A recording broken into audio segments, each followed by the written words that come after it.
Bonjour à toutes et à tous, bonjour et bienvenue dans la 5e de couve, l'émission de débat autour du manga. Aujourd'hui, jour de mise en ligne de cette émission, nous sommes le 25 octobre. C'est à cette date de l'année 1985 que le voyageur temporel le plus célèbre de la pop culture découvre l'existence d'une machine à voyager dans le temps. Je vous parle bien évidemment de Marty McFly dans Retour vers le futur. Et autant vous le dire, en 1985, on n'y connaissait absolument rien en manga. Déjà, on n'était pas assez grand pour s'y connaître en quoi que ce soit. Moi, j'étais pas né. Moi, j'étais né et je m'y connaissais peut-être en cube. Moi, je viens à peine d'arriver. Mais vraiment, j'arrive, quoi. Et tu t'y connaissais en pleurs, quoi. Ah ouais, de ouf. Toi, t'étais super bien calé en pleurs. Non, mais imaginons, on était un peu grand en 1985 et on aurait voulu parler de manga pour faire illusion à l'époque. Qu'est-ce qu'on aurait pu dire ? Moi j'aurais dit c'était mieux avant. c'est toujours bien à dire. Ouais, mais Tezuka c'était quand même vraiment bien. Ouais, enfin, il n'y a plus rien depuis Tezuka. Sinon, mon grand frère m'a rapporté un manga du Japon. Je connais pas le titre, mais ça a l'air super. Vraiment, c'est vachement mieux qu'Astérix. Et il m'a ramené des Game & Watch aussi. Je peux jouer aux jeux vidéo, il me l'a pété dans la cour de récré. Mais vous souvenez de cette époque où il y avait les cassettes qui venaient du Japon ? Parce que moi j'avais un pote, vraiment pour le coup, son cousin vivait au Japon et il nous ramenait des épisodes de Dragon Ball qui n'étaient pas encore diffusés en France, donc c'était en japonais, on comprenait rien, mais c'était les cassettes pirates du Japon, quoi. On regardait ça pendant des après-midi alors qu'on comprenait que dalle. Ouais, mais tu sais, quand t'es enfant, tu regardes des fois des dessins animés, tu n'y comprends rien et pourtant c'est dans ta langue. Oui, c'est vrai. Pas de patrouille par exemple. Toujours pas compris rien et pourtant c'est dans notre langue et ça fait un carton. Dans la 5e de couve, on vous parle de manga. Oui, attention, on vous parle de manga et de voyage dans le temps cette semaine. Préparez-vous, attention, générique. On ne pousse pas, s'il vous plaît. On ne pousse pas, c'est inutile. Le public n'est pas autorisé à assister aux épreuves éliminatoires. Moi, je crois que je pourrais être un très bon ninja. À quoi vous jouez? L'heure est grave, c'est pas le moment de faire les guignols.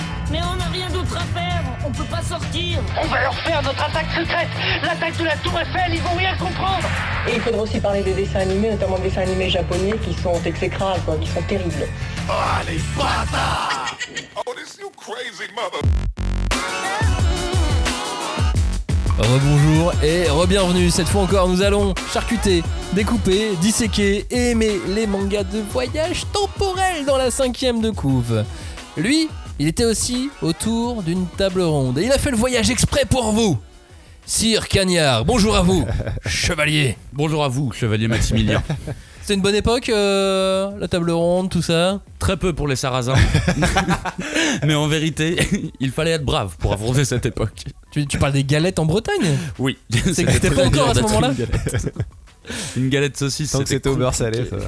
Lui, il a les cheveux longs, des t-shirts passés à la Gévelle et un nuage de fumée autour de lui. Salut Robin. Salut Peace. Peace, frère. C'était bien les années 60? Bah, c'était bien, il y avait de la bonne musique. Et un peu de drogue aussi, mais les deux ensemble ça marchait assez bien, quoi. Pour ne rater aucune 5e de couve, je vous encourage à vous abonner à cette émission, ce que vous avez vu là depuis quelques instants. Si vous ne nous connaissiez pas, on dit des trucs super intéressants. Ouais, plutôt, ouais. On est pointu en tout cas. On est pointu. Je vous encourage donc à vous abonner à l'émission sur vos applications de podcast favorites, parmi lesquelles on peut trouver Spotify, Castbox par exemple, Apple Podcast, c'est là où on est le plus présent, le plus écouté, c'est sur Apple Podcast. Et puis pensez à activer les notifications quand elles sont disponibles. Au sommaire de cette émission donc, tout plein de voyages temporels. On a divisé l'émission en parties de genre de voyage temporel. Puis on va revenir dessus et sur quelques mangas qui y correspondent. Bien évidemment, on ne sera absolument pas exhaustif, mais on parlera d'arrêt du temps, de voyageurs venus du futur ou du passé dans notre présent. On parlera des mangas pour lesquels le voyage dans le temps est juste une blague. On parlera de voyage sans retour vers le passé, de jour de la marmotte, de voyage vers un futur post-apocalyptique et puis d'aller-retour dans le passé ou dans le futur pour changer le présent, enfin bref, comme dans Retour vers le futur. Ça c'est peut-être ce qui nous intéresse le plus, d'ailleurs avec un manga qui est assez à la mode en ce moment, qui s'appelle Tokyo Revengers, dont la fin a été annoncée. Au Japon, pas en France, ça va prendre encore un petit peu de temps avant que la fin arrive en France. Tokyo Revengers, si vous avez jamais entendu parler de ce manga, c'est que vous n'avez pas suivi grand chose, mais on sait jamais de quoi ça parle. C'est l'histoire d'un petit vaurien qui retourne dans le passé pour changer son destin et celui de la fille dont il est amoureux. Ça ressemble un peu à Retour vers le futur. C'est exactement ce que j'allais dire. Comment on qualifie, comment le mangaka traite le voyage dans le temps dans Tokyo Revengers, Robin? Bah moi, ce qui m'intéresse dans Tokyo Revengers, c'est que on a un peu l'impression. Déjà, c'est un manga qui va très vite, qui se lit un peu vite. C'est peut-être la seule faiblesse que je peux lui trouver, parce que sinon c'est un manga que je trouve très cool. Mais c'est un manga où on a un peu l'impression d'être dans une gigantesque fuite en avant, parce qu'effectivement, comme tu disais, le pitch c'est comment Takemichi il va sauver sa copine, quoi, parce qu'il apprend qu'elle est morte au début Et de l'histoire. sortir avec elle. Et en profiter pour effectivement. C'est GTO Cross Retour vers le futur. Exactement. Mais ce qui est marrant dans le manga, c'est qu'en fait, à chaque fois qu'il essaye de réparer un truc dans le passé, bah, il se rend compte que dans le futur, les conséquences, elles sont encore plus graves que ce qu'il avait prévu au début. Et à chaque fois, alors lui, ce qui est marrant, c'est qu'il va avoir une espèce de double évolution. Dans le passé, il va monter en grade là où il n'avait pas fait ça, comme dans sa première vie, on va dire.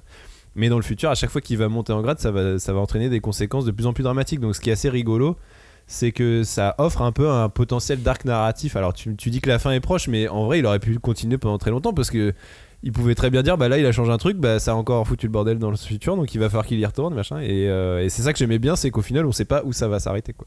Cagnard, comment tu le juges, ce voyage dans le temps dans Tokyo Revengers? Dans Tokyo Revengers, je trouve que justement, à contrario de Robin, je trouve que c'est un peu là où le genre il trouve ses limites, parce que c'est un titre que je trouve vraiment agréable, que j'ai beaucoup aimé dès les premiers tomes, tu vois. En plus, Furio, Voyage dans le temps, là t'as deux sujets que j'adore, mais je trouve qu'au fur et à mesure de la lecture, j'ai un petit peu trouvé les limites du genre, parce que c'est un récit qui au final devient un petit peu long. Et pour moi en fait c'est très compliqué de maintenir des fils rouges sur deux timelines comme ça. Et au bout d'un moment, je me suis dit que l'auteur, il était pas très stable sur son scénario, et en fait, assez rapidement, tu vois des incohérences au niveau des timelines. Tout ça n'est pas très clair, mais au final, je me suis dit, en fait, je crois que l'auteur, il voulait se taper un délire. Je crois que vraiment, il avait envie de se taper un délire, parce que même la thématique de base du héros, c'est alors de sauver sa petite copine, mais c'est aussi de se racheter une street cred quelque part, tu vois, parce qu'il pensait que c'était un voyou, mais en fait non, c'était un voyou loser. Et en fait je me suis dit, je pense que c'est ça le cœur de cette histoire, et que l'auteur après il a dit bon on va faire des voyages dans le temps. Est-ce que c'est expliqué? Non, pas vraiment. Alors il essaye de donner des données techniques, et t'es là, ça marche pas trop. Et moi je pense que tu vois dans des shonen qui sont un petit peu longs, c'est un peu là où tu trouves tes limites, parce que pour moi les boucles, enfin pas les boucles temporelles, les voyages temporels, ils se doivent d'être courts, parce que sinon en fait tu vas vite à l'excès, et comme dans des shonen tu peux avoir des montées en puissance à l'excès, je trouve que dans Tokyo Revenger malheureusement il y a du voyage dans le temps à l'excès, et que je commence à trouver les raisons de moins en moins nobles et légitimes, et donc je prends le manga de moins en moins au sérieux, quoi. Bah après moi c'est littéralement pour ça que je l'aime bien, c'est que c'est un manga qui est très léger, quoi. Finalement justement je trouve pas que c'est un manga où tu te trifouilles la tête sur justement les conséquences du truc, de pointer les incohérences. En fait, tout ça, on s'en fiche un peu. Et ça se voit d'ailleurs dans la manière dont les voyages sont déclenchés. Tu vois, c'est pas du tout une machine très sophistiquée. Ah non. Déjà, ça commence comme un isekai, il se fait renverser alors c'est pas un bus, c'est un train, tu vois. Mais en gros, à chaque fois, c'est en touchant la main du frère de sa copine qui va pouvoir voyager. Donc c'est un truc qui n'a aucun sens scientifique. Non, mais ça c'est carrément magique. C'est purement fantastique, c'est purement magique. Et Tokyo Revengers, là, c'est tout sauf un manga de science-fiction, on va dire.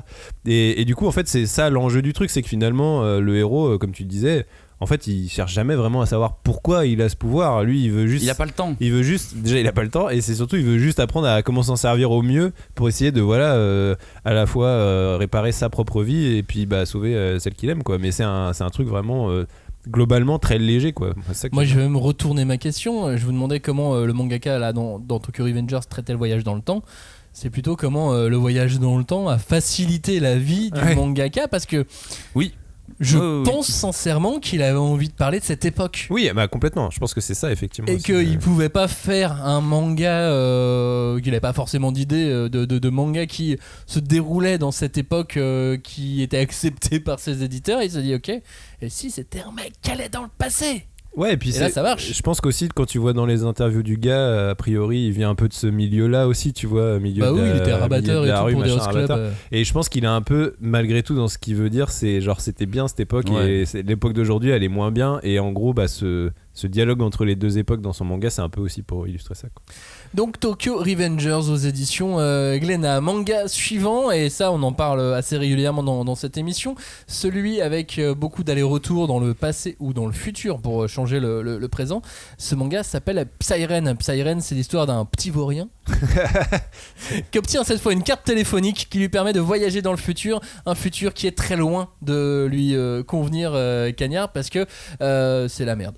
C'est simplement très compliqué et surtout il fait des allers-retours incessants tout le long du manga. C'est très bien qu'il arrive juste après Tokyo Revenger, parce que je trouve que Psyren a justement cette force. Alors on va éviter de trop spoiler parce que je pense que quand même c'est un titre que les gens aimeraient lire, devraient lire en tout cas. Oui, il faut essayer de rester, on va essayer de rester un peu... On va essayer d'expliquer à quel point c'est bien écrit, parce qu'il maîtrise pleinement ces deux temporalités. Et je trouve que c'est justement un exploit de réussir à faire voyager. En fait, quand t'es dans la lecture de Psyren, t'as pas vraiment de préférence entre le présent et le futur. Et en fait, t'as envie d'être dans les deux époques. Et dans les deux époques, il y a des enjeux. Et je trouve que ça, c'est vraiment un tour de force pour moi de réussir à mettre autant d'intensité dans les deux temporalités. Ça fait que tu ne t'ennuies jamais, en fait. Typiquement, pour le mettre en comparaison, en mauvaise comparaison, mais Tokyo Revengers, il y a des moments où je me fais chier, c'est le moment où il revient dans le présent, c'est le moment où je me fais un peu plus chier, alors que là, dans Psyren, quand il revient dans le présent, c'est tout aussi palpitant, voire plus palpitant que ce qui peut se passer dans le futur. Pas parce que ces voyages changent les choses aussi dans les deux temporalités, et le voyage temporel dans Psyren, ça permet de poser des enjeux beaucoup plus lourds que dans d'autres mangas, parce que c'est pas juste la vie du héros qui est impactée. Dans Tokyo Revengers, effectivement, c'est sa vie perso qui est impactée. Alors c'est des choses graves, hein, c'est un meurtre, il y a des organisations de criminels qui prennent. C'est ça, mais c'est pas la fin du monde. Oui, voilà, oui. C'est ça, oui. L'enjeu est pas le même. L'enjeu est pas le même. De la ville. Et même, tu vois, c'est pas Biff Tannen qui devient riche comme dans Retour vers le futur. C'est pas ça l'enjeu. Alors, c'est sûr que l'avenir de Biff Tannen riche est pas génial dans le film Retour vers le futur. Oh, ça va. Mais effectivement, par rapport à la fin du monde ou à ce que Psyren peut présenter à des moments, c'est beaucoup plus important. Effectivement, c'est ces enjeux qui sont gros, qui sont lourds, et en plus derrière ça permet à l'auteur de tester des pistes de scénario.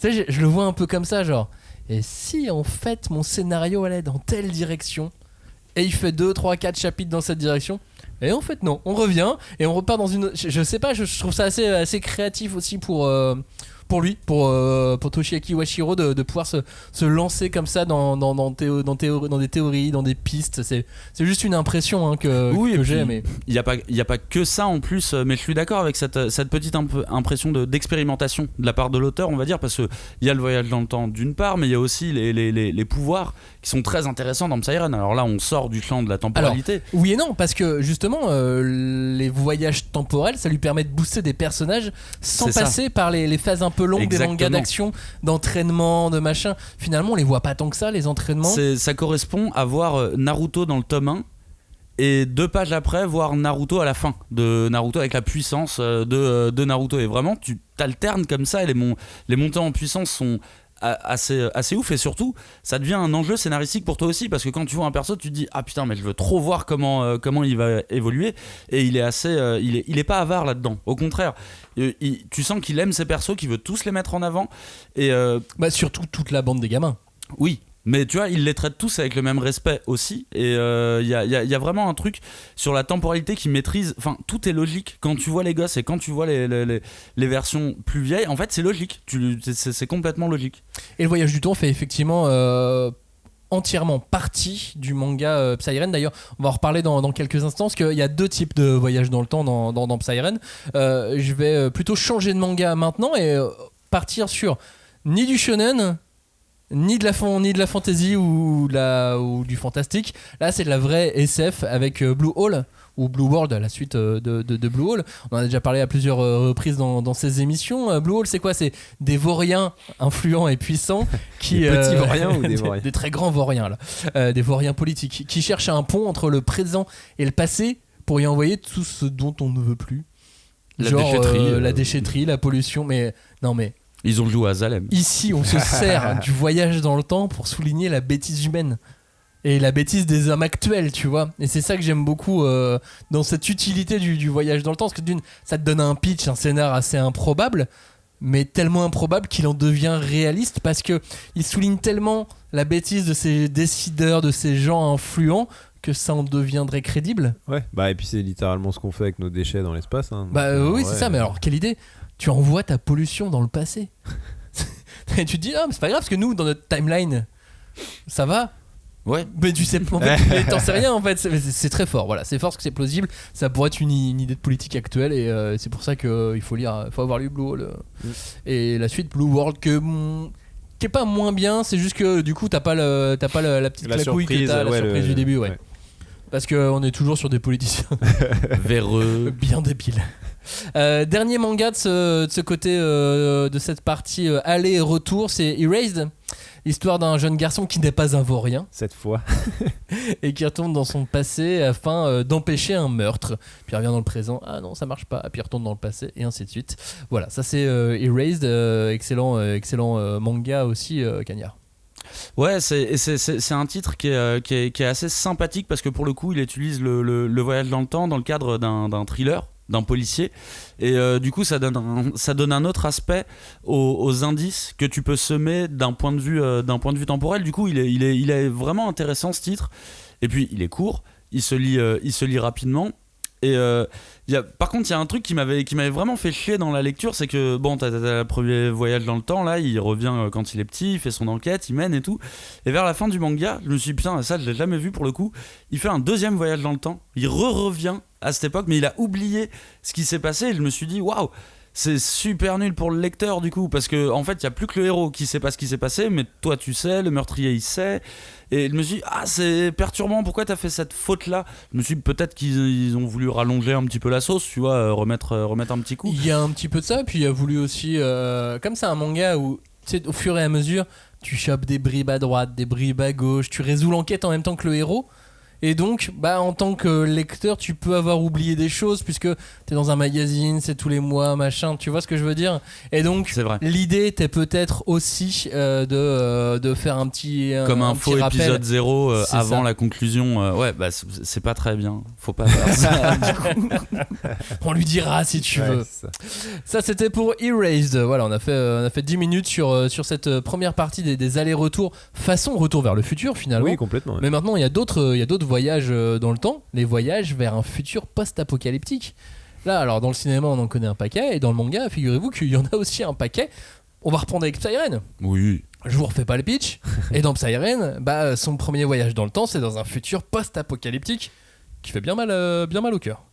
Bah ouais, c'est pour moi là le véritable point fort du début de la série, c'est que quand tu démarres la série, tu ne sais pas où il est et tu n'as pas d'information où il est. En plus, tout est fait pour te perdre un peu et ne pas te dire que tu es sur Terre ou autre. Et là, au moment où il y a ce twist, où tu comprends, pour moi, c'est vraiment le vrai début marquant de la série où j'ai su à ce moment-là que, ok, j'allais aller au bout de cette série, c'est sûr et certain. Mais il faut aller jusque-là, effectivement, parce que ce monde post-apocalyptique te rajoute de l'enjeu. Tout l'enjeu démarre là. C'est ça. Et puis surtout, ça embrouille le lecteur. Qu'est-ce que c'est ? Est-ce que c'est une réalité ? Est-ce que c'est un vrai autre monde ? Est-ce que c'est un possible futur ? Qu'est-ce que c'est que ce monde apocalyptique, futuriste, étrange ? Et là-dessus, il est fort. Il sait embrouiller, il sait bien nous mener par le bout du nez, on va dire. Et puis puis finalement c'est cette partie post-apo qui facilite l'ajout des pouvoirs dans le manga, parce que c'est sans elle t'as toute une partie des pouvoirs qui n'existeraient pas forcément ou pas de cette façon-là quoi. Et il y a un autre truc que j'adore d'un point de vue temporel sur de l'écriture. En fait, l'écriture de ces personnages, j'ai trouvé ça assez brillant parce que tu arrives quand même au bout d'un moment à avoir de l'affection pour des personnages futurs mais qui techniquement n'ont pas lieu d'être, vu qu'on n'est pas censé, sans spoiler, c'est compliqué, mais c'est des persos qui ne devraient pas être là, et donc on va même aborder à un moment une partie où le héros va devoir faire son deuil de ces persos là parce que techniquement ils n'ont pas lieu d'être, ils n'ont pas lieu d'exister.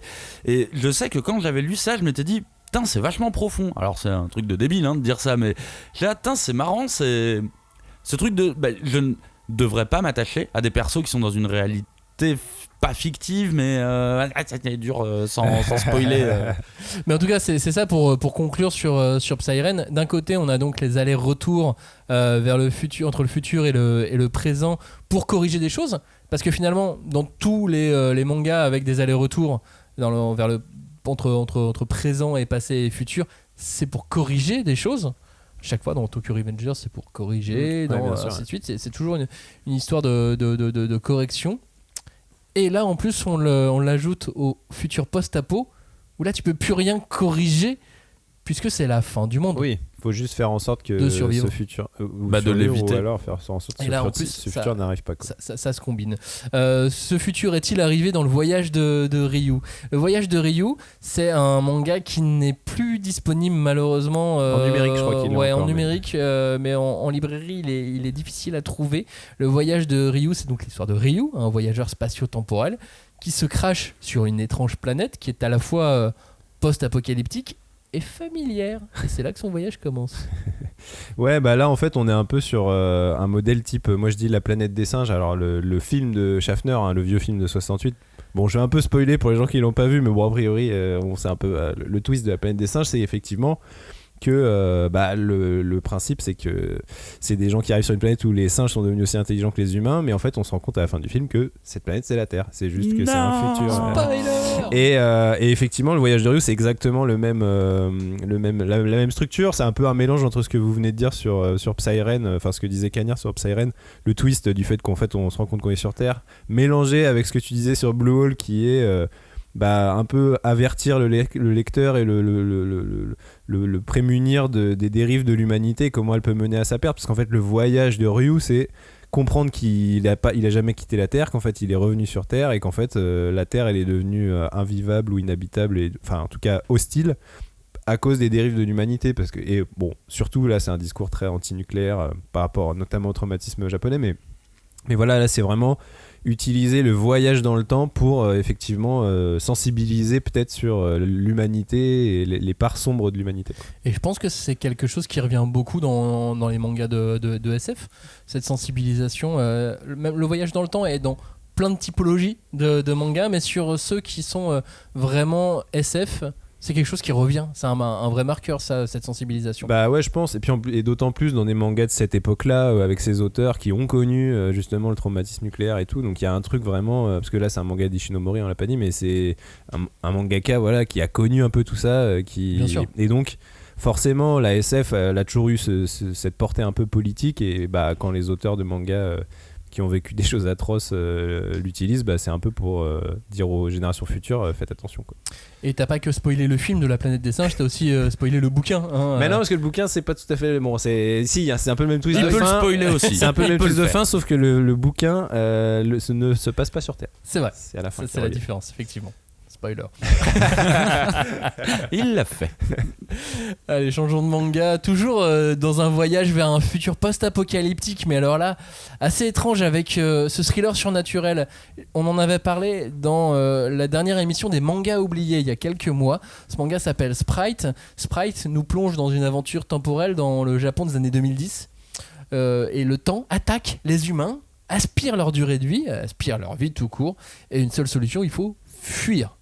Et fuir, c'est pas forcément simple quand on est face à un tsunami qui recouvre les villes jusqu'au 75e étage.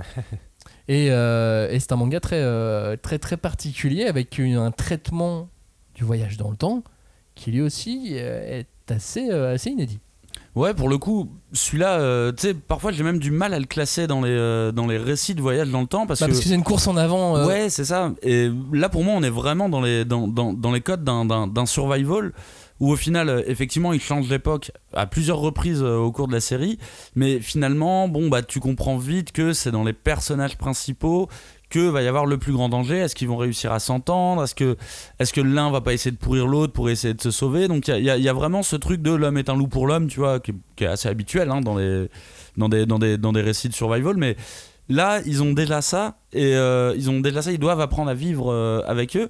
Et du coup, c'est vrai que moi, le très bon souvenir que j'ai de ce manga, parce que je l'aime beaucoup, c'est c'était si dangereux, le côté temporel dans ce manga, mais j'ai vraiment le souvenir d'un truc très ancré sur les persos. Alors ouais, en fait ça dépend, il y a plusieurs phases dans le manga, c'est-à-dire que au début le voyage dans le temps devient très dangereux. Et puis ensuite, une fois qu'ils sont installés un petit peu dans ce futur post-apocalyptique, ils découvrent que les deux gros jumeaux sont des gros bâtards. Ouais. Et en même temps, ils avaient le chara design. Oui, pour, ils avaient la tête pour être les salauds. Et puis ensuite, ils font la rencontre des jeunes vieux. Parce qu'en fait, dans ce futur, il y a une maladie qui a fait vieillir tout le monde. Comme les persos d'Akira. C'est ça, ouais. Dans l'idée, c'est effectivement c'est très dérangeant. Mais il n'y a pas que ça, parce que ces enfants viennent aussi d'une autre période temporelle, parce que l'héroïne, elle, est à la recherche de son petit frère qui a disparu j'avais oublié. Dans un tsunami du temps, mais oui, lui aussi, et ça serait une sorte de voyageur temporel qui passe d'époque en époque. C'est en tout cas ce qu'on sous-entend. Je vous donne pas la fin, c'est une des théories après 3-4 tomes, ça environ, et le temps reste quand même un danger tout le temps, et notamment dans la représentation du temps. Et j'avais jamais vu dans un manga une représentation visuelle du temps comme ça, telle une vague, un tsunami d'encre noire. Et sur les planches, ça fait un effet, l'encre noire. Ouais. C'est un vrai truc. Et encore, aujourd'hui, vous pouvez plus le lire en vrai, si vous pouvez le trouver en occasion éventuellement, mais c'est plus disponible en librairie en neuf, mais en revanche, c'est entièrement disponible en numérique. Oui, sur Isneo, voilà. Ils y sont. Tout à fait, sur Isneo, sur Amazon par exemple, vous l'avez en numérique sur tous les libraires. Et effectivement, même dès le tome 1, on voit cette vague apparaître avec tous les mystères que ça sous-entend. Sans savoir ce que c'est. Parce que là, on est dans un vrai récit de SF signé par Yugo Ishikawa, dont on parlait il y a 2 émissions, puisque c'est aussi l'auteur de Wonderland qui était dans ton top, Cagnard. Et oui. Évidemment. Manga suivant, ça s'appelle L'école emportée. Là, c'est l'histoire d'une école, pas de vaurien, mais pas loin, et de tous ses élèves et de tous ses employés qui se retrouvent projetés dans un monde post-apocalyptique. Bam, fin du monde, allez hop là les enfants. Ouais, là on est moins dans la SF au sens strict de ce que vous disiez sur avertir les allers-retours et tout, et puis avertir aussi sur les dérives scientifiques, on va dire. Là, c'est surtout, en fait, je trouve le fait de projeter cette école dans un futur post-apocalyptique, c'est surtout une manière de couper cet univers du reste du monde, donc de faire vraiment vivre des enfants un peu en vase clos. Alors certes, il y a encore un peu d'adultes, c'est pas tout à fait Sa Majesté des Mouches, mais ça fait beaucoup penser à Sa Majesté des Mouches. C'est quand même un peu le même principe. C'est... Puis les adultes, ils virent rapidement. Voilà, c'est quand même des enfants qui vont devoir apprendre à survivre par eux-mêmes dans un milieu où ils sont livrés à eux-mêmes, à part au tout début.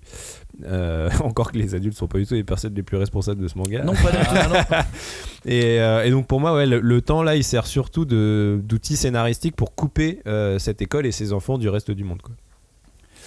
Je suis assez d'accord avec Robin. Alors par contre, pour moi, c'est vrai que c'est un titre un petit peu bâtard parce qu'il leur rend beaucoup avec l'horreur et beaucoup avec le fantastique, hein, la terre apocalyptique dans laquelle ils sont projetés. T'as quand même énormément de monstres, oui, y a des monstres, tout est hostile et tout a l'air d'être des créatures assez fantastiques. Mais par contre, je suis complètement d'accord que pour moi, je pense que le prétexte, c'est vraiment de mettre des enfants dans une situation où, et tu le vois dès le début du manga, même les adultes, en fait, ils pourraient pas normalement survivre, quoi, et se rendre compte que, en fait, des enfants, même laissés entre eux, ils arrivent à faire de bonnes choses. Par contre, ce que j'ai trouvé assez perturbant pendant la lecture, c'est que tu as un des personnages qui arrive à communiquer avec sa mère qui est restée dans le passé du coup, et en fait à chaque fois qu'il lui envoie un message temporel, on va dire, et qu'elle reçoit des nouvelles, j'ai l'impression que chaque message est un pas de plus vers les parents, vers la folie. Il passe de plus en plus pour des tarés, et ce qui est normal, hein. Sa mère est persuadée qu'il est encore vivant, tout le monde lui dit non mais il est mort, hein. Ils font même des obsèques et tout, et elle est là mais non, je vous dis il est vivant et tout. Il y a un trou énorme quand même. Ouais, c'est ça. J'ai vraiment l'impression qu'il y a un truc un peu de perversion, genre tu sais, comment dire, parce que si vous vous souvenez, au tout début du manga, la mère s'embrouille avec le petit, et j'ai l'impression qu'ils essayent de la punir littéralement, tu vois, en disant genre t'as perdu ton fils et en plus tu vas souffrir, tu vas vraiment devenir taré, et elle devient tarée, hein, vraiment. Et mais c'est un super manga, je les avais lus tous d'affilée, j'avais adoré. Dites-moi ce que... J'ai l'impression que depuis le début, là, dans les mangas dont on parle, que ça soit en aller-retour, que ça soit voyage dans un futur pas génial, que le voyage dans le temps, pour la moitié d'entre eux en tout cas, c'est surtout un outil, un petit truc pratique pour parler d'autre chose. Je pense que c'est le cas, hein, et ça s'arrête pas au manga, parce qu'au final, si tu regardes dans les films, dans les romans, dans les comics, c'est souvent des principes pour raconter autre chose, parce qu'en fait le voyage dans le temps, s'il n'a de valeur, c'est que d'un point de vue humain. Et du coup, il faut que tu racontes une histoire et que tu racontes les conséquences et le passé de cette histoire.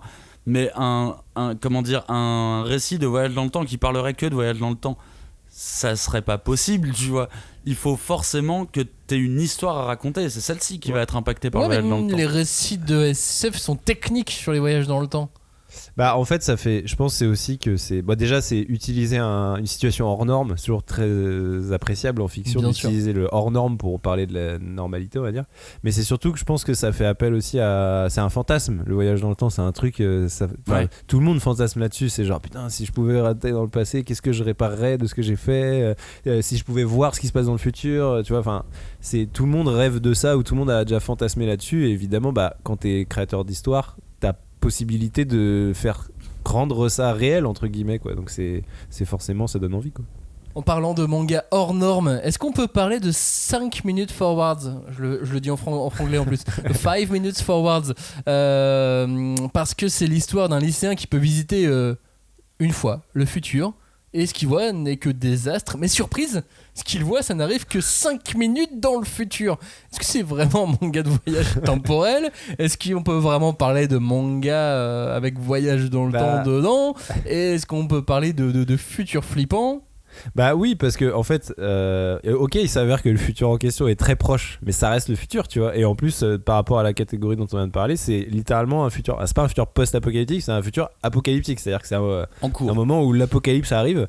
Et donc, bah oui, c'est un petit voyage dans le temps, mais c'est quand même un voyage dans le temps. Et c'est, enfin, je trouve que le manga, il joue suffisamment avec cette notion-là pour qu'on puisse le classer dedans. Ouais, c'est la rythmique du manga, quoi. Ouais, et puis ce qui est assez malin dans ce titre au final, c'est que moi, je trouve que c'est un manga de petits malins parce qu'en fait, il joue avec ton intérêt pour le voyage dans le temps. Complètement, ouais. Il part du principe que tu sais très bien ce que sont les récits de voyage dans le temps. Donc en fait, il joue sur ce moment où le héros va prendre la décision de remonter le temps, et je trouve que c'est hyper malin comme pitch. Et puis surtout que dès le début, enfin justement, quand tu connais ces codes, tu sais que en général, le laps de temps entre la période où tu vas et la période où tu pars est suffisamment long pour que tu aies le temps de réparer les choses justement dont on parlait. Là, en 5 minutes, c'est compliqué quoi. Ah non, tu peux pas.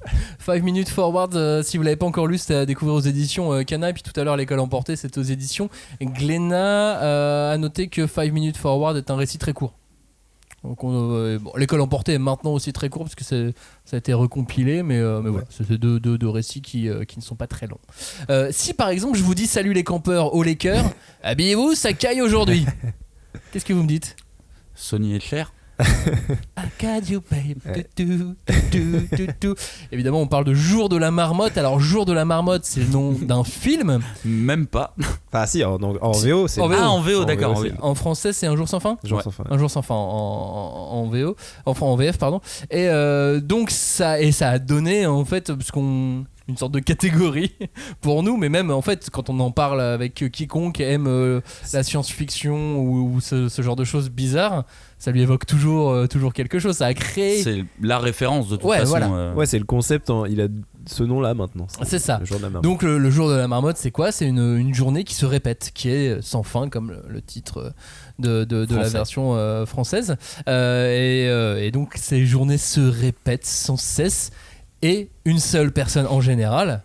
Alors ensuite, ça peut se contaminer, on peut se contaminer, mais en général, une seule personne se rend compte que cette journée se répète et les autres agissent exactement comme d'habitude. Et la seule chose qui change, c'est l'action du personnage principal. Et puis ça donne des choses assez étonnantes en tout cas. Ah bah oui, et puis que les auditeurs ne se sentent pas obligés d'appeler ça le jour de la marmotte, on peut aussi appeler ça boucle temporelle, ça existe, tu peux dire c'est un récit de boucle temporelle, les gens comprendront. Moi c'est sûrement un des genres que je préfère dans tout ce que peut donner les récits temporels, parce que c'est vraiment le genre de récit où le héros il est vraiment confronté à ses propres erreurs de la journée, et il y a un côté urgence que j'aime beaucoup, et ça me donne un sentiment un petit peu de jeu vidéo. C'est un peu comme si le héros en fait il devait speedrunner le truc pour arriver au plus vite à la fin du jeu pour pouvoir sortir de cette boucle temporelle. Et c'est vrai que moi c'est un genre que j'aime beaucoup, parce que je trouve que c'est évidemment très très bien rythmé, alors que tu revois littéralement 40-50 fois la même chose, et je trouve qu'il faut vraiment de l'ingéniosité pour écrire ça. Mais c'est marrant après pour l'auteur, parce qu'il ajoute des détails, il s'amuse. Ah bah oui. Et puis ensuite parfois il peut ajouter des conditions, genre tu peux répéter ta journée que 1200 fois et après tu perds un bras, tu perds une jambe, Oui. Et puis ils s'amusent quoi. Et puis ce qui est génial, c'est que tu peux utiliser ce système pour plein de genres de mangas différents. Tu peux le faire dans le polar, tu peux le faire dans la SF, tu peux le faire dans l'action, dans la comédie avec Un jour sans fin. Mais c'est vrai que dans le manga, moi, ce qui m'intéresse, c'est justement plutôt les mangas d'action qui vont utiliser ce truc-là. Et clairement, comme disait Cagnard, ce sous-genre, pour moi, ce sous-genre du voyage temporel, ça fait vraiment appel aux mêmes affects qu'un bon jeu vidéo. Tu vois, d'ailleurs donc Edge of Tomorrow, All You Need Is Kill. Qui sont les mêmes œuvres en fait. La campagne de pub, c'était, je me rappelle, le slogan c'était jouer, mourir, recommencer. Ah oui, c'est vrai. C'est vraiment, c'est littéralement un jeu vidéo quoi. C'est-à-dire que Die and Retry. Exactement, un Die and Retry.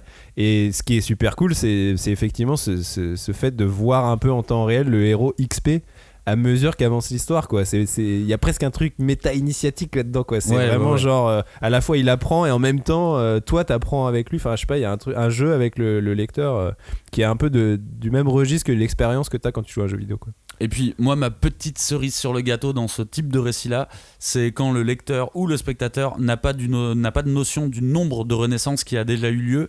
Et là je trouve que c'est un excellent moyen de jouer avec le spectateur. Et typiquement dans All You Need Is Kill, il y a cette notion, elle est pas du tout utilisée dans le manga. C'est-à-dire qu'on sait exactement ça fait combien de fois qu'il revit cette journée, alors que dans le film Edge of Tomorrow tu ne le sais pas ouais. Et il joue énormément avec ça et moi ça marche vraiment bien parce que tu me perds en fait et j'adore qu'on me perde. Ce qui est le cas dans Un jour sans fin aussi d'ailleurs, parce que le film ils te le disent pas, alors que dans le bouquin vrai. Si tu lis le bouquin Un jour sans fin ils te disent, et je crois que genre le mec ça fait 40 ans qu'il est bloqué dans la même journée. De toute façon à un moment il apprend à jouer au piano, tu te dis que ça. Mais après voilà, moi je suis assez d'accord aussi avec ce que disait Cagnard. Pour moi c'est un peu le genre roi du voyage temporel, ce qui est un truc vraiment philosophique qui est très puissant dans ce côté tu décorrèles complètement l'action et la causalité quoi. Dans l'action, tu sais, normalement une action intuitivement tu te dis quand tu fais un acte, il y a une conséquence sur la réalité, sauf que là en fait non, parce que quoi que t'aies fait dans ta journée, elle va recommencer pareil. Mais par contre, ça veut pas dire que les actes que t'as fait, ils existent pas. Ils sont gardés dans ta tête et tout. Donc en fait, il y a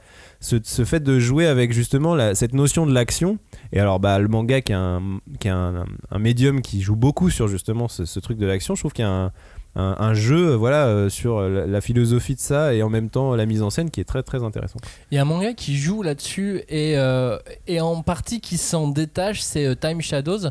Time Shadows, c'est un thriller temporel, c'est l'histoire de la disparition soudaine d'une jeune fille et qui déclenche des événements assez hors du commun parce qu'il y a des êtres mystérieux qui s'infiltrent dans la population d'une petite île japonaise et le jour où le héros est de retour, tout s'accélère et il va revivre sans cesse cette invasion, mais lui, pour reboucler, il doit mourir. Et c'est à chaque fois qu'il meurt qu'il reboucle. Donc il doit avancer un peu plus loin. À chaque fois. Ah oui, d'accord. C'est pas tout à fait la même. C'est pas tout à fait long, quoi. C'est pas aussi long à chaque fois, puisque première fois il meurt assez rapidement, et puis ensuite il revient en arrière. Et il avance un peu plus loin, puis il va faire des choses complètement différentes qui vont vraiment faire beaucoup bouger le manga. Et puis de toute façon, il va aussi se faire des alliés avec qui il va trouver une solution très rapidement pour leur faire comprendre qu'il est bloqué. Mais qu'il est bloqué et que la mort lui permet de revenir. Enfin, c'est très. C'est plus construit. On penche quand même du côté de la SF un peu plus que d'autres. Mais il y a presque un truc aussi, livre dont vous êtes le héros quoi. C'est-à-dire que t'avances peut-être plus loin selon les choix que t'as fait par rapport. Mais tu vois, quand tu meurs dans un livre dont vous êtes le héros, tu recommences à chaque fois quoi. Donc c'est vrai que c'est à chaque fois au final c'est à chaque fois un petit peu le même principe, c'est comment sortir de cette boucle. Comment alors, faire. Lui du coup c'est comment sortir déjà en arrêtant de mourir. Ouais. Mais comme il est face à une attaque d'être ouais, c'est ça le étrange. problème, c'est que la boucle temporelle c'est 30% du scénario et après il doit affronter 30 autres % bien galère. C'est vraiment un manga de la galère hein. C'est pas sa journée du tout. Ah non, c'est clairement pas sa journée, ni son mois, ni sa semaine. Time Shadows, donc aux éditions Kana. On parlait aussi de All You Need Is Kill qui à l'époque est sorti chez Kaze Manga. Donc ça, c'est une boucle temporelle en pleine lutte contre les mimiques, des extraterrestres qui tentent de conquérir la Terre. On n'est pas loin de Time Shadows quand même au niveau du concept, qui a donné donc le film Edge of Tomorrow avec Tom Cruise. Tout à fait. Le grand Tom Cruise. Et ensuite, récemment est sorti ce mois-ci un manga qui s'appelle Coffee Moon. L'histoire de Pieta, une jeune fille qui va revivre sa journée d'anniversaire pour au moins la 1000e occasion. Là, cette fois, on le sait, mais ce jour-là, quelque chose est différent. Ouais, je vous laisse lire. Ok. Non, parce qu'en fait, on peut vite spoiler parce que c'est pas un très très long manga. Et surtout, il y a qu'un seul tome qui est sorti. Donc, n'avançons pas trop dans le pitch. N'avançons pas trop dans le pitch, exactement. Voilà, là, on a fait nos 3 principaux crushs de voyage dans le temps. Mais il y a d'autres façons de jouer avec le temps. Par exemple, c'est le cas de Kokoku, c'est ce manga dont on ne parle pas assez chez Glénat, qui lui ça joue sur l'arrêt du temps. L'histoire, c'est quoi ? C'est l'héroïne vient de voir son frère et son neveu être kidnappés, et donc elle découvre qu'elle a la capacité de stopper le temps, ce qui est parfait pour aller secourir sa famille sans risque. Sauf que là aussi, je vous laisse lire la suite. Sauf que 3 petits points. Évidemment. Comment ça, 3 petits points ? Bah oui, 3 petits points, c'est Tu lis énorme. vraiment littéralement ce qui est écrit sur le conducteur. Oui, il y a écrit 3 petits points. Oui, j'avais prévu de mettre 3 petits points à la fin de mon pitch, Je le évidemment. lis, il l'a pas lu. Quel professionnalisme. On en dit quoi de ce voyage dans le temps dans Kokoku ? Moi j'aime beaucoup Kokoku. En plus j'ai eu une petite histoire parce que j'ai mis beaucoup de temps à le lire, ce manga, parce que je ne le trouvais pas, alors qu'il m'intéressait vraiment, le pitch m'intéressait, mais j'ai eu du mal à le trouver. Et quand j'ai enfin pu le lire, je trouve qu'il est hyper emblématique de son pitch. Tu parles d'un récit qui est figé dans le temps. Moi j'ai exactement la même impression quand j'ai lu la série, parce qu'elle est pas très longue en plus, mais j'ai rarement eu un manga qui m'a donné un sentiment de temporalité à ce point. Tu vois, vraiment, où moi aussi je me sentais figé quand je lisais ce manga. Mais ce qui est génial, c'est qu'elle fige le temps pour les autres, mais pas pour elle et quelques autres personnages. Et quelques autres persos, évidemment. Bien évidemment. Et alors, pour le coup, c'est un procédé que je trouve hyper rare, voire j'en ai pas du tout le souvenir. Ça peut arriver dans des films ou autres sur une séquence, tu vois, que tout le temps, tout le monde est figé, il y a quelqu'un qui va se balader et tout, mais que ça soit le principe d'une série, je trouve que c'est hyper rare. Et là, alors du coup, c'est marrant parce que ça donne au personnage la possibilité de prendre les bonnes décisions pour changer le cours du présent, pour changer le moment où le temps va reprendre. Et en fait, c'est comme si t'avais tout le loisir de ne pas faire de conneries, sauf que t'es pas tout seul. Et il y a d'autres gens qui vont t'amener à faire des conneries. Enfin, c'est un peu un ovni, ce titre, je l'aime vraiment beaucoup. C'est un ovni et ça en fait un manga assez exceptionnel, Kokoku, K-O-K-K-O-K-U. Voilà, retenez le nom. Il n'y en a pas des millions non plus avec autant de K dans les lettres. Et si vous jouez au Scrabble avec les noms propres, super mot. Je sais pas s'il y a suffisamment de K dans le Scrabble. Ouais, là j'ai un petit doute là. Je sais pas s'il y a vraiment des gens qui jouent. Il y en a qu'un. Ah ouais, non, c'est ça. Bon, vous pouvez pas jouer avec des jokers alors. De toute façon, je joue pas avec les noms propres au Scrabble. Moi, je joue avec la version Scrabble Junior. C'est avec tous les mots et toutes les lettres qui valent 10 points. Ouais, c'est génial ce Scrabble. On a fait donc l'arrêt dans le temps, et il y a un truc qui est très à la mode dans le manga depuis très longtemps, c'est les voyages dans le passé mais sans retour. Ou alors à la toute fin du manga éventuellement. Ouais. Et encore c'est pas sûr quoi. Par exemple, plus récemment est sorti Genesis, c'est l'histoire d'un étudiant et de son groupe d'étudiants qui se retrouvent plongés en pleine période préhistorique. Alors c'est le paléolithique, les historiens nous écoutent, ils vont me reprendre. C'est pas vraiment... Ross Geller va te reprendre. Et avant de trouver comment rentrer, il va falloir trouver comment survivre. Parce que c'est pas évident de survivre quand on est en moins beaucoup dans le temps, et qu'il y a des animaux qui font 3 fois ta taille, et qu'il y a des hommes de Néandertal / et des hommes de Cro-Magnon. En plus, ils se croisent. On reprend en plus des vrais trucs et tout ça. Et ici, on va placer le héros dans une période préhistorique pour signaler qu'il n'est pas né dans la bonne époque. Ouais. C'est-à-dire qu'avant de retourner dans le temps, il était là, non mais ma vie elle est nulle, j'ai pas trop envie de faire ça, je sais pas trop, j'ai presque envie de me suicider. Et là, le voyage dans le temps, ça lui donne une raison de vivre. Il va trouver sa place dans ce monde, et il découvre que en fait la chasse c'est son truc, survivre c'est son truc. Et ça il l'avait pas en étant en études de paléontologie. C'est comme dans Lost, c'est comme Locke. C'est ça. Ah oui, qui va retrouver exactement.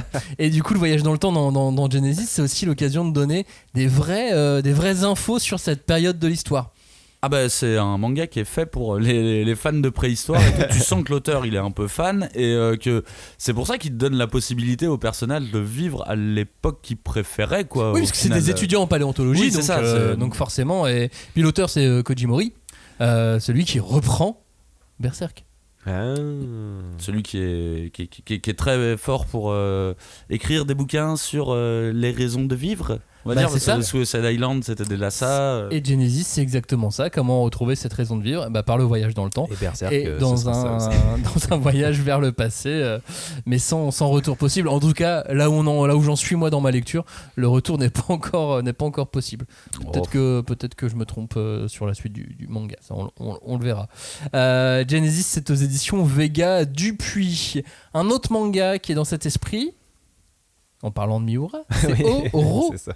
Oro, créé par Miura et Buronson. C'est ça, exactement. L'histoire d'un champion de kendo, historien, qui se retrouve plongé dans le passé et qui cause la mort de Gengis Khan. Alors, faut peut-être pas changer le passé tant que ça. Alors, qu'est-ce qu'on fait? Sinon, il y ça, a un vous le paradoxe découvrirez temporel. en lisant Oro. Ouais, là, l'idée, c'est un peu ce que tu disais aussi sur Genesis, sur le fait de donner des infos sur la période. Mais là, il y a un côté vraiment devenir par les yeux d'un de nos contemporains, là, en l'occurrence, c'est un prof d'histoire, champion de kendo, le témoin d'événements du passé. Donc, en fait, c'est à travers aussi l'attachement qu'on a à ce personnage-là et la crédibilité qu'on peut avoir de ce personnage-là, parce qu'on l'a un petit peu vu avant qu'il bascule dans le passé. Et c'est à travers ça, cette crédibilité, qu'on va avoir de la crédibilité sur les situations et donc sur comment ça se passait à l'époque, c'était qui Gengis Khan, est-ce qu'il était sympa, pas trop, est-ce que les Mongols ils aimaient bien faire du cheval, tout ça. Bon, on sait tout ça, mais là, il y a vraiment un côté aussi, tu vois, genre créer de l'histoire, du savoir historique, mais avec le divertissement, quoi. D'autant qu'il est rejoint par sa compagne Oui, c'est vrai. dans le manga et qu'en plus, il n'est pas tout seul. Comme dans Genesis, le héros n'est pas tout seul parce qu'il est avec ses potes. Et il y a un peu aussi, comme dans Genesis, alors peut-être pas à ce point-là, mais il y a quand même ce truc de jouer avec l'histoire, les personnages connus et tout ça, mais un peu aussi pour révéler le destin d'un personnage et lui faire embrasser une destinée un peu hors norme. C'est aussi tout ça, enfin scénaristiquement c'est assez chouette. En plus connaissant un peu Buronson, on se doute bien que les mecs un peu musclés qui font la guerre, c'est un peu ça le devenir humain, tu vois. Donc en gros, je pense que c'est ça aussi qui lui plaisait. Le général de Gengis Khan, il ressemble un peu. Il me fait penser au premier mec qu'affronte Seyar dans Senseiya dans le temple en Grèce, un espèce d'énorme mastoc chauve. Ouais. Voilà. De toute façon, dans les mangas de Buronson, souvent, les persos, ils ressemblent aussi beaucoup. De toute façon, Buronson, son pseudo, c'est un hommage à Charles Bronson, donc un grand acteur américain, mais tu vois, hyper viril, tu vois. Et donc, souvent, les personnages des mangas de Buronson, c'est vraiment des espèces d'hommages à ces figures de la virilité extrême, tu vois. Donc là, en l'occurrence, c'est vrai que Gengis Khan. C'était vraiment le temps de la guerre, donc c'est un peu le temps de la virilité, quoi. Et puis en plus, comme d'habitude avec Buronson, il fait des personnages qui ont des différences de taille qui sont assez impressionnantes. C'est assez génial. Mais effectivement, Miura avait pas écrit un truc aussi dépressif pour son personnage principal que Kojimori l'a fait dans Genesis quelques années plus tard. C'est aussi comme ça que ça se pose, mais c'est marrant, je trouve que les deux mangas ils ont un truc ont une familiarité. Assez proche, complètement. Chacun à leur façon, bien évidemment. Mais sinon, c'est un truc qui est vu dans beaucoup de mangas, hein, les voyages sans retour vers le passé. Il y a Jin, par exemple, l'histoire d'un neurochirurgien qui voit sa vie basculer le jour où, sans comprendre, il se retrouve en pleine forêt devant un combat de samouraïs. Il est là, il va faire une opération et hop là, du jour au lendemain, bam, devant des samouraïs. Ça change un petit peu une destinée, parce qu'un neurochirurgien au milieu des samouraïs, c'est pas forcément utile. Ou pas, justement, c'est tout l'intérêt de ce manga. Et ce qui me fait rire quand je lis un petit peu tous ces pitchs de manga, c'est que je me dis que c'est presque les ancêtres des isekai, mais pour adultes. Tu sais, dans le sens que, sauf au lieu d'aller dans un autre monde où les personnages ont des techniques de jeux vidéo, peuvent XP, etc., là, ils retournent dans le passé, qui fait office d'un autre monde. Bah oui, complètement. Il n'y a pas les mêmes codes. Sauf qu'on y va pour réviser l'histoire et non les jeux vidéo. Ouais. Mais ils viennent avec des connaissances aussi, tu vois. Ouais. Donc tout à fait, comme dans les isekai. C'est pour ça que je dis c'est les isekai pour adultes. Ou pour les fans d'histoire, bien évidemment. Ouais, parce que pour adultes... pas sûr. Dis l'adulte autour de cette table. Vu les titres. D'ailleurs, dans Jin, mais aussi dans plein de mangas de ce style, les auteurs s'amusent aussi à signaler ou à corriger des erreurs courantes de l'histoire ou à s'en inspirer. Dans Oro, par exemple, ils s'inspirent d'écrits, mais d'écrits non vérifiés, de rumeurs, etc. pour créer des histoires un petit peu parallèles autour de Gengis Khan et le fait qu'il a toujours été japonais, etc. Oui, surtout Gengis Khan, c'est un mec qui vient d'une culture qui n'avait pas du tout de tradition écrite, et c'est venu très très tard en fait l'écriture dans l'Empire mongol, donc du coup il y a toute une partie qui est effectivement pas forcément vérifiée historiquement, quoi. On peut en citer 2 autres, un manga dans cet esprit. Il y a le chef Nobunaga, l'histoire de Ken, un cuisinier d'aujourd'hui qui plonge en plein air Sengoku et qui va devoir appréhender les aliments de l'époque puisqu'il devient le chef attitré d'Oda Nobunaga. Évidemment. On a Zipang aussi. Là, c'est l'histoire d'un vaisseau de la marine japonaise à la pointe de la technologie qui se retrouve en pleine bataille du Pacifique en 1942. C'est là qu'un dilemme se pose pour ce vaisseau ultra high-tech. Est-ce qu'ils doivent participer à la guerre Et dans quel ou camp? pas? Bah dans quel camp? Dans quel Non, camp on est c'est américains, vite, les gars. c'est vite vu. Mais voilà, ça, la question se pose et le manga joue aussi, aussi Et là-dessus. ce qui est dingue, c'est qu'ils ont fait plus de 35 tomes sur ce pitch. Tout à C'est fait. quand même assez dingue, quoi. Mais parce que tu sais, t'as aussi toute cette passion pour les bateaux Ouais. Oui, et pour les destroyers. mais au 35 Japon. tomes. Mais Ouais, ouais, mais parce que justement, ils reviennent sur plein de batailles. mais oui, en fait. bien sûr, Ils bien font sûr, vraiment je- le déroulé d'énormément de batailles. c'est ça, et avec des détails très, très techniques sur les bateaux. Ah oui, mais bien sûr, je me doute. Les que bateaux ça- qui ça ont, doit qui plaire ont aux donné, spécialistes et qui ont tout. donné aussi les noms de plein de personnages de manga. Si vous vérifiez les bateaux célèbres, les destroyers célèbres de la Seconde Guerre mondiale et les noms de personnages très célèbres de manga, vous allez voir qu'il y a plein de points Est-ce que communs. les bateaux en eux-mêmes n'étaient pas aussi inspirés de personnages historiques Pour certains, Parce que si. ouais, il y a Musashi, tout ça, et ça Tout doit à exister en croiseur. Il y a aussi. mais non, mais voilà, c'est très enrichissant aussi de s'intéresser à la Seconde Guerre mondiale du côté technique. Du côté ouais voilà, technico, armato, tout ça, bref. Vous m'avez compris. Est-ce qu'on a fait un peu le tour des types ou des typologies de voyage dans le temps? Il y en a un encore à la limite, c'est les voyageurs qui viennent du futur ou du passé dans notre présent. Donc on voit pas leur monde et on découvre juste des gens bizarres. Mais qui sont ces personnes? Pourquoi cet homme est Mais tout qui nu? te ressemble un petit peu. Oui, c'est ça, mais il est tout nu. C'est très étrange. Non, je pense évidemment à Terma Romae et à Olympia Kyklos. L'histoire pour Terma Romae d'un homme qui vient du passé et qui découvre les bains japonais.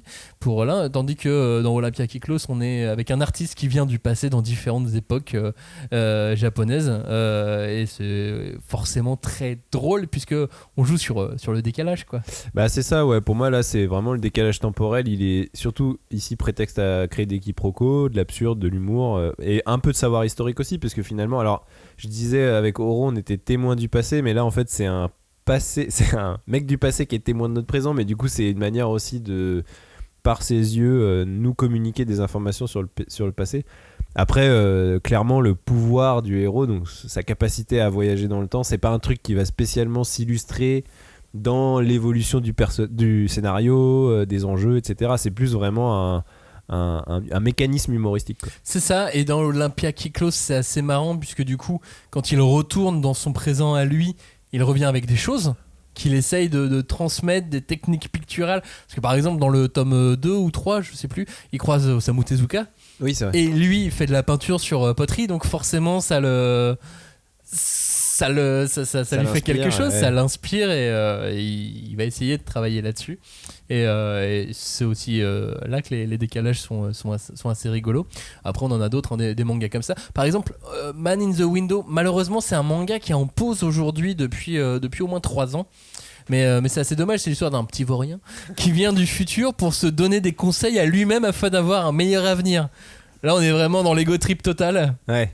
Et ça donnait bien sur le premier tome qu'on a lu, ou les 2 premiers tomes, je crois. Ouais, il y en avait qu'on deux. a lu, c'est un mec qui va justement dans une fenêtre, dans une ruelle, et il y a lui-même du futur qui lui parle. Mais lui-même un peu destroy, un peu genre, tu veux pas me ressembler? Alors il faut que tu changes. Et tu vas avoir une vie de J'ai l'impression merde. que c'est surtout un truc de petit vaurien quand même, le voyage. Ouais. Et un petit peu, ouais. Alors pas blindé. que. Par exemple, il y a Orange, une jeune fille qui reçoit une lettre d'elle-même du futur, rongée par des remords. Elle souhaite du coup l'aider, enfin s'aider elle-même à ne pas faire les mêmes erreurs. Et là, c'est marrant parce que du coup, l'objet est une lettre. C'est l'objet courrier, je trouve ça aussi assez original par rapport au voyage dans le temps, et en ça Orange est assez unique, en tout cas me semble assez unique en tout cas. Qu'est-ce qu'on a d'autre ? On a Dragon Ball évidemment. Dans Dragon Ball il y a Trunk qui vient de... Alors là on n'est pas comme dans Orange ou dans Man in the Window, on n'est pas dans des mondes réalistes. C'est pas avec une lettre qui voyage. C'est pas avec une lettre, non. Trunk c'est une capsule. Vient du futur pour empêcher Goku de mourir, puis ensuite il revient encore du futur pour empêcher Goku de détruire le monde. Ça c'est pour DPS, c'est pas le même Goku. Mais là aussi on a encore ce petit truc qui, j'ai l'impression, amuse beaucoup les auteurs. Oui, et puis même si tu te souviens de l'arrivée de Trunk, elle est vraiment très mystérieuse, tu vois. Quand il arrive, tu ne sais pas qui c'est. Alors quand tu comprends qui c'est et qu'en fait il est déjà là aussi, mais en version bébé, et après que tu comprends pourquoi il est là, tu sais, d'un coup on passait de juste un combat avec un des méchants à non, Son Goku va mourir. Et tu vois, d'un coup, d'un seul, je trouve que le récit il a pris une toute autre ampleur en ajoutant en plus ce côté futuriste, alors que dans Dragon Ball t'as déjà l'impression d'être dans le futur. Sauf que la meilleure idée finalement dans tout ça, c'est pas le voyage temporel, c'est la crise cardiaque. Oui, mais oui, c'est ça. C'est son corps qui le rattrape, et je trouvais ça bien. Mais en revanche, ça n'a aucun rapport avec le voyage dans le temps, parce que malgré tout, dans beaucoup de mangas, ça reste des prétextes. Dans Dragon Ball, effectivement, c'est un accessoire, c'est un prétexte. C'est pour déconner qu'on met le voyage dans le temps, comme on a mis des extraterrestres pour déconner, comme on a mis 1 million de choses pour déconner. En fait, Dragon Ball, c'est un manga pour déconner, quoi. Et d'ailleurs, on peut rester sur Dragon Ball, parce que, en fait, ce qui est drôle quand je pense à Dragon Ball, c'est que moi, je vois ça à chaque fois comme un récit de baston. Je pense aux plus grosses bastons qu'il y a dans Dragon Ball. Alors que, en fait, dans Dragon Ball, tu trouves à peu près tous les plots de récits de science-fiction qui sont connus.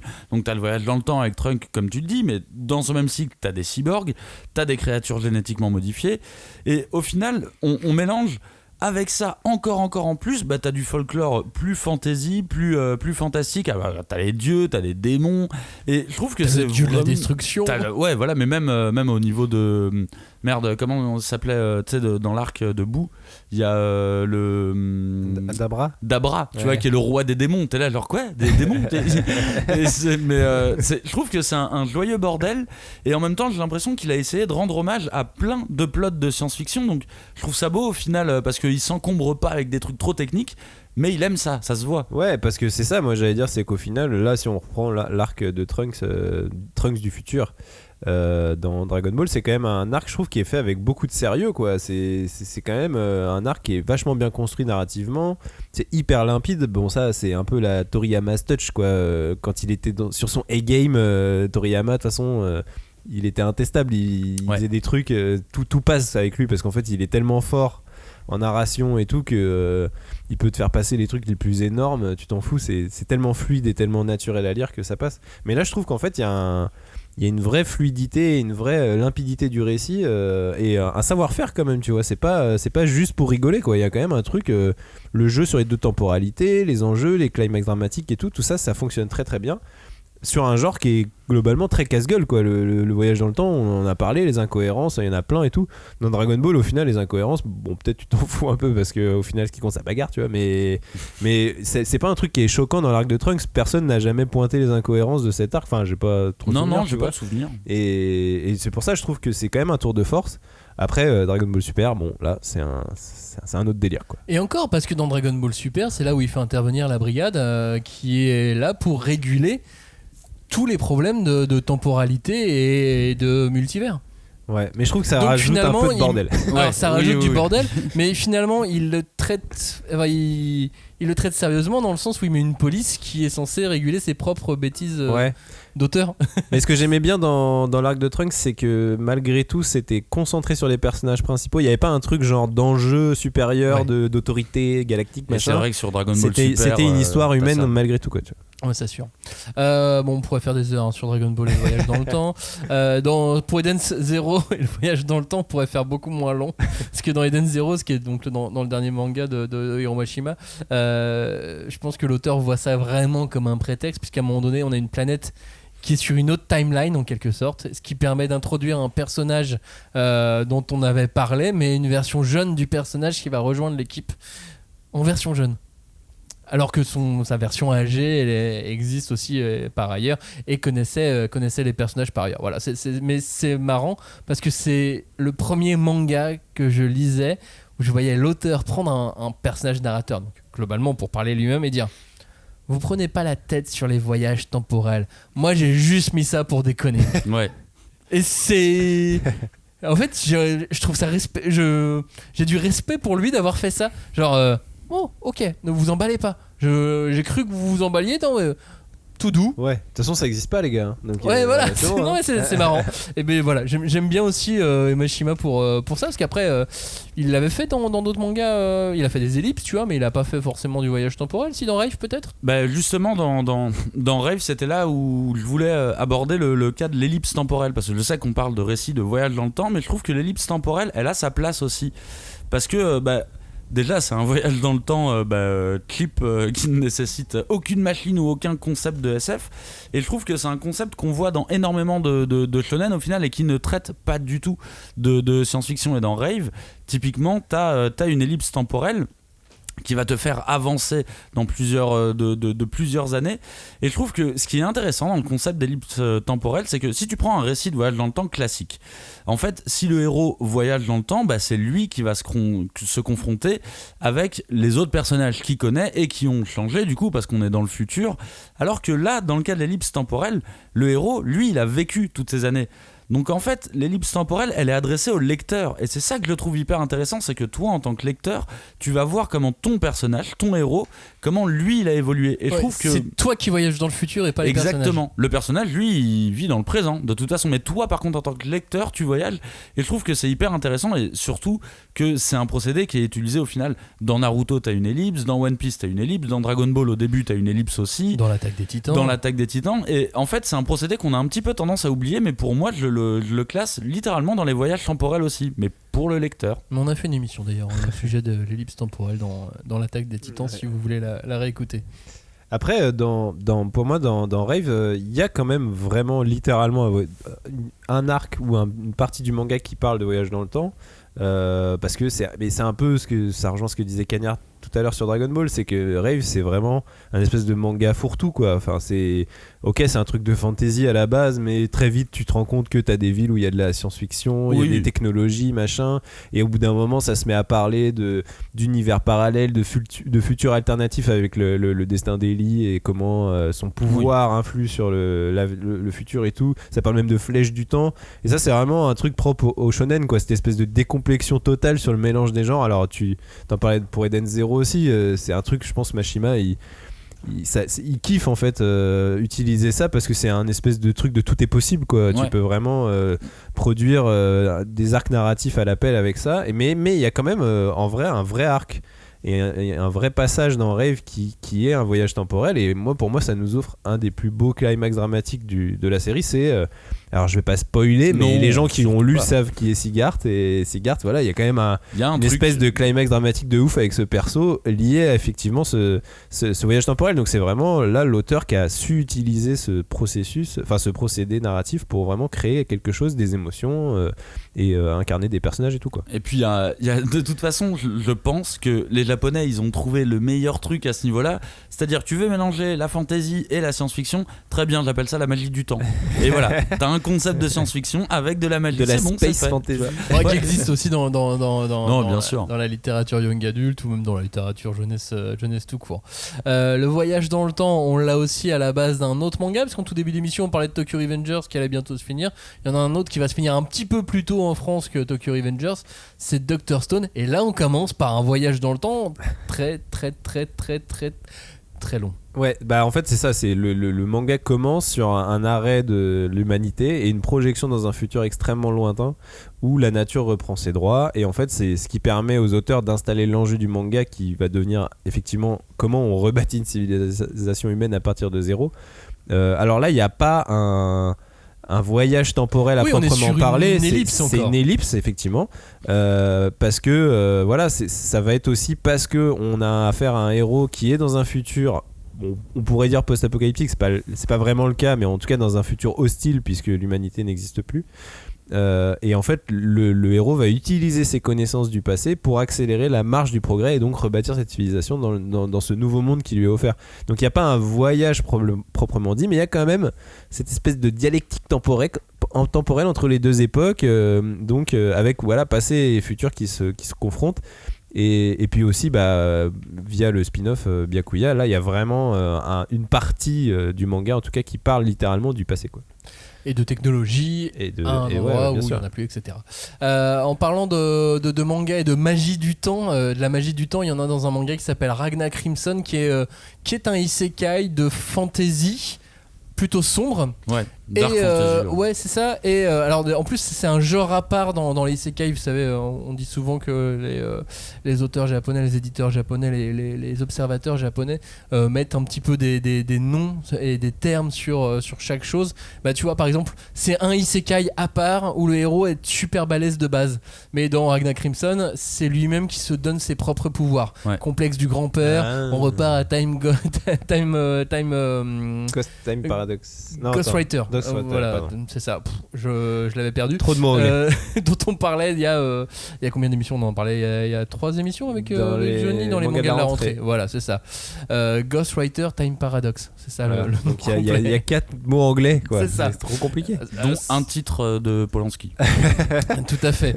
Donc Ragna Crimson qui est donc un genre à part. On a effectivement le mangaka qui se donne, qui va lui voyager dans le temps, enfin dont le manga voyage dans le temps pour lui donner des choses dans Time Paradox. Et puis sinon on a un espèce de what the fuck du voyage dans le temps qui s'appelle Drifters, et là c'est un prétexte complet pour faire un All-Star Game historique et voir se battre Nobunaga, Jeanne d'Arc et Hitler dans le même manga. Valkyrie Apocalypse n'avait rien inventé. C'est vrai que ça fait vachement penser à mais là il y a des dieux, tu sais, on est dans une espèce de Valhalla et tout ça, tu vois, donc dans une Olympe, quoi. Là c'est que des humains. Alors que là ils sont sur Terre et ils se battent pour de vrai. C'est trop cool Drifter. C'est très bête, mais c'est très cool. C'est très bête. Je suis d'accord. Voilà, c'est tout pour cette émission. On a cité plein de mangas. On vous remettra la liste. Il y en a dont on a très mal prononcé le nom, donc vous n'avez pas pu le noter parce que forcément on a prononcé ça n'importe comment, mais on va vous remettre la liste sur les réseaux sociaux. On fera une liste sans critique, je vais m'y remettre un jour. Je sais pas combien de listes de retard j'ai à faire, mais tu as 27 émissions et 27 tops de retard, Robin. Non mais concluons cette émission. Est-ce qu'on a réussi à dégager une façon de voir le voyage temporel par les mangaka? Je suis pas sûr. J'ai pas l'impression qu'il y a une façon unique ou une façon spéciale propre au manga. Non, ce qu'on a au final déterminé, c'est que le voyage temporel n'est pas un genre à part, c'est un procédé scénaristique que tu peux utiliser sur d'autres genres de manga. Et là où les mangakas sont forts, mais c'est comme pour énormément de procédés scénaristiques, c'est qu'ils réussissent à l'appliquer absolument à tout, partout. Tous les genres, effectivement. Et c'est ça qui est très très fort. Et pour conclure cette émission, finalement, j'ai même plus envie de parler de voyage dans le temps, parce que tu parlais, toi Cagnard, tout à l'heure, de voyage dans le temps pour les lecteurs à travers les ellipses temporelles. Moi, je vois un voyage dans le temps aussi avec un manga dont on parle pas assez. Ce sont les mangas historiques, finalement. Là aussi, on est dans un voyage dans le temps pour les lecteurs. Et donc, voilà. Moi, j'aimerais juste louer le travail des auteurs qui font des recherches souvent très très pointues pour nous offrir à nous, lecteurs du monde entier, une sorte de voyage dans notre passé. Et c'est souvent toujours très très bien fait. Voilà, j'avais pas de conclusion sur les voyages dans le temps, donc hop là, sur les mangas historiques. Alors moi, tu vois, t'as conclu sur les mangas historiques qui sont pas vraiment des mangas de voyage temporel. Moi, je vais conclure sur du jeu vidéo qui n'est pas du manga. Mais qui parle de voyage temporel. C'est un jeu vidéo que j'avais beaucoup aimé dans ma jeunesse qui s'appelait Chrono Trigger, qui était un jeu vidéo de Squaresoft dont les designs étaient faits par Akira Toriyama, donc on rejoint quand même un petit peu, on reconnecte avec le manga. Et si vous voulez vraiment avoir quasiment toutes les facettes du voyage temporel dont on a parlé dans cette émission, vous jouez à Chrono Trigger et il y a à peu près tout ça dans un seul jeu, un RPG qui vous permet de voyager dans des époques, de jouer sur les conséquences que telle action va avoir sur telle autre époque, etc. Et c'est un jeu très sympa, en rétro gaming, ça se fait plutôt très bien. Moi j'avais joué à la version 3DS. Ah ouais, moi je l'avais joué sur émulateur, j'avoue, mais parce que je pense pas qu'il était sorti sur Super NES en France à l'époque, mais oui, toi c'est le tout premier. Fallait avoir la version US 78. Je ne sais pas, mais en tout cas voilà, très très chouette jeu avec des super beaux designs d'Akira Toriyama. Cagnard, le dernier mot de cette émission est pour toi. Alors au final, en préparant cette émission, je me suis rendu compte qu'au niveau des procédés narratifs du voyage temporel, il n'y a pas grand-chose qui éloigne le manga des comics, des films. Par contre, je trouve qu'il y a quelque chose qui est différent, c'est plus le ressenti et le message qui est transmis dans ces œuvres-là.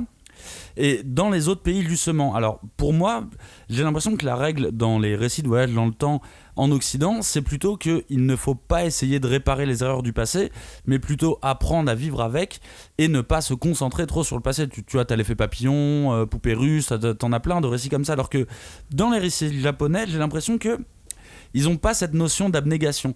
Eux, ils sont dans un truc beaucoup plus positif qui est on règle les erreurs du passé et comme ça, on peut reprendre un nouveau départ. Et au final, c'est même pas que dans les mangas, c'est dans les films aussi. Par exemple, j'ai vu un excellent film de voyage dans le temps, un film japonais justement, qui s'appelle Beyond the Infinite 2 Minutes. Il est disponible sur la plateforme Shadows, qui est une super plateforme de streaming, où là, le concept est très con. C'est des mecs qui tombent sur une télévision qui diffuse 2 minutes dans le temps ce qui va leur arriver. Le pitch est très bête. Le film dure 1h10, c'est un long plan séquence, alors faux plan séquence sûrement, et c'est assez génial de voir à quel point ils ont poussé les limites de ce concept à la con des 2 minutes. Ils l'ont vraiment étiré jusqu'au bout, et la conclusion, alors qu'elle aurait pu être dramatique, encore une fois, elle est heureuse. Finalement, les erreurs du passé sont réglées, et on peut aller de l'avant, on peut enfin affronter le futur. Du coup, pour moi, c'est plutôt une question de ressenti, de message. Dire que peut-être que dans les œuvres japonaises, il y a un côté plus positif, en fait, tout simplement. Il y a souvent des côtés plus positifs par rapport à plein d'autres médias dans les mangas, malgré tout. Ouais, mais je suis pas sûr de les aimer pour ça. Merci d'avoir écouté cette émission qui est absolument non exhaustive. Parce que, comme vous l'avez entendu, le voyage dans le temps, c'est pas un genre, c'est un procédé. Et les auteurs, les mangaka adorent s'amuser avec ces procédés dans toutes les classifications de manga et dans tous les genres. Et c'est pour ça aussi que c'est bien de s'amuser et de parcourir un petit peu des thématiques comme le voyage dans le temps dans le manga. Merci de nous avoir écoutés. La semaine prochaine, on parle de jeux vidéo. Ah bah tu vois, ma conclusion elle était pas si hors sujet que ça. Exactement, on parle de jeux vidéo. Alors on parlera pas de Chrono Trigger, mais on parlera de plein d'autres mangas. Et on parlera surtout de comment le jeu vidéo s'est infiltré peu à peu dans le manga. Et comment petite touche par grosse touche. Bah oui. Exactement, et comment le jeu vidéo a aidé à créer d'autres procédés narratifs et s'est mis dans des scénarios tels que Hajin ou Shangri-La Frontier, bien évidemment. Ouais. Merci d'avoir écouté cette émission. On vous dit donc à la semaine prochaine. Ciao, salut. Ciao.